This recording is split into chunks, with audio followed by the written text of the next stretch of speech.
Well, the competition is heating up in the ongoing PBA Commissioner's Cup, and the recent Manila Clasico between Barangay Ginebra and the Magnolia Hotshots was one for the record books. Now, joining us to talk more about the big games over the weekend, is PBA Rush anchor, Mr. Shoot First himself, Mikee Reyes. Mikee, what's naman? Okay naman. Exciting PBA games yesterday. For sure. Absolutely. First Manila Clasico is always exciting. Of course it was. And syempre, it was different for many reasons. Kasi for the first time in 3 years, nanalong Ginebra kontra sa Magnolia. And in a way that was exciting kasi that fourth quarter in particular was special. That's crazy to think though, first and foremost, that in 3 years, Ginebra didn't win over Magnolia, knowing that Ginebra has been successful in a lot of, the conferences that passed. But, when you get into a Manila Clasico, kung may bilog ang bola, walang mas bilog pa pag Manila Clasico ang laro. So, it was exciting. Magnolia coming in with a perfect record, while as Ginebra, alam mo kasi yung Ginebra, medyo bumibuelo yan. Right. Every conference bumibuelo yan trend. diba? Tapos magpipick sila at the right time. That's just the experience. And of course, the championship pedigree of a team like Ginebra. So you were just waiting for them to pick. Ano mo masasabi ko lang, nasa team ko na signature yung bumibuelo eh. As someone who has followed it in a different... Alam mo yan, Pao eh. From very close range, I'm telling you right now, bumibuelo talaga yung mga coach team teams. And talking about buelo, 15-point comeback yung ginawa ng Ginebra in that game. Papasok ko ng conference, ang tumitingin dyan, yung mga teams na unang kalaban nila Ginebra. Kasi malamang flat yan.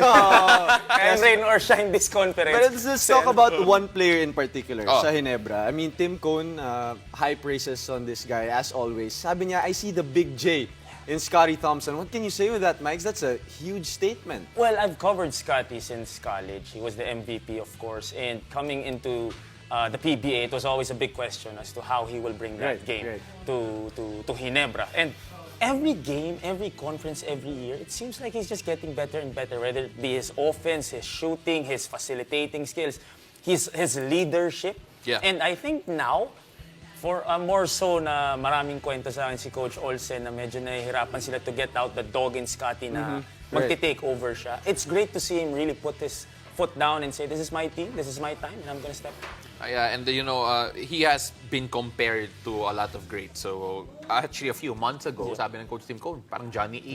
Wow, si Scottie. So Johnny E, tas Big J? Oo, all the J's are going his way. Pero it's interesting kasi amongst the locals, he didn't necessarily have the most impressive stat line. 18 and 14 for Jamie Malone. So we have to give credit for him, especially with a guy adjusting to yung bagong sistema ni Coach Tim Cone, who said that he just implemented it that game. Pero what was so special about Scottie Thompson na people said that siya yung player of the game? Kasi si Scottie Thompson, I believe he's the relatable one. He's the relatable. As great as Jamie Malone is, Pinoys don't put dunk shows on. Like, you don't really care. Diba, konti lang yung talagang ganun. With Scottie kasi those rebounds, the energy, yung mga drive niya, yung crossover niya, and then the dropping off, yung mga pass niya kay Christian Stanhardinger. I think that's the difference. Parang magnified yung lahat kasi na ginagawa niya. Alam mo yun, gusto yung panoorin ng Pinoy, yun yung larong Pinoy. And you know one thing I really admire as a player, nakikita ko kay Scottie Thompson, the numbers might not be there all the time, pero the way his motor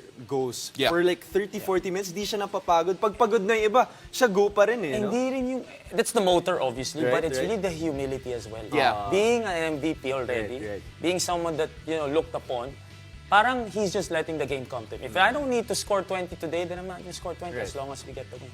Itong si Scottie, again, with the comparisons with the Big J, I always looked online to see, are the comparisons real? I think yung charisma, yung dyan nakukulang si Scottie kasi grabe talaga yung charisma ni Robert Jaworski back in the Pero hindi day. vlogger si Robert Jaworski. Ay, alam mo, wala pa yata vlog dati eh. Vlogger si Scottie. Pero kung may vlog na nun, viral siguro. May vlog yun! Oh, that's true. Anyway, let's talk really quickly first about the other matchup that day. Siyempre, San Miguel holding off the NX Road Warriors, and it was an important win kasi this is the first win with their new import. Itong si Devon Scott, their first win since losing Junmar, which obviously was a big deal. Gaano ka-importante ito in the grand scheme of things, especially in the race to make it to the playoffs in a good seed? Well, I don't want to underestimate the heart of a champion, obviously. Ayaw natin gawin yun. But we all know how dominant Junmar Fajardo is. Pero if you look back, they're not as dominant in a Commissioner's Cup or a Governor's Cup compared to an All-Filipino because for obvious reasons. Pero yung collective effort nitong San Miguel, they'll have to look upon that because you can't really replace Junmar with one guy. Right. I mean, the generational talent. I think there will always be an adjustment pag nawawala si Junmar. I mean, you can't just flip the switch right away. But talking about someone who flipped the switch, sabi ni Vic Manuel, it's tough to, fill in the gap that Junmar, lost. Yeah. With Vic Manuel scoring 22 points off the bench, what can you say about his performance? Well, yun ang kagandahan kay Vic Manuel. He's always been a go-to guy, especially Right. his time with Alaska, his time with Phoenix. And what's great with Vic Manuel, even though he deferred to, obviously, Junmar Fajardo when he first came into San Miguel, alam mo na, it's just instilled in him na kaya ko rin bumuhat dito if kakailanganin, Yeah. It's not something maybe he was expecting nung pumunta siya sa San Miguel, but now, di ba, kailangan niyang gawin. So, well, kaya nga binabayaran. Yeah, we also have to shout out itong si Marshall Lasseter who scored 18 points in that first quarter. And really, overall, great game for him. Pero the big question is, even with this win under their belt, can San Miguel Beer hold on without Junmar Fajardo? Kasi syempre, we all know, no secret, San Miguel revolves around the sun that is Junmar Fajardo. But even when he got injured, they got rid of the other import because they got him to fit Junmar. Without Junmar, they need someone else. Well, it's gonna be tough. It's really gonna be tough, especially talking about Justin Brownlee. Obviously, is one of the most sanay na sa basketball. Right. The experience is there. Nick Rakocevic is also a great import. You talk about TNT, also with Cameron Oliver. So it's gonna be tough, but we'll see what Devon Scott can do. He got one win. Hopefully, it's all the way up for him. Yeah, let's see. Let's see.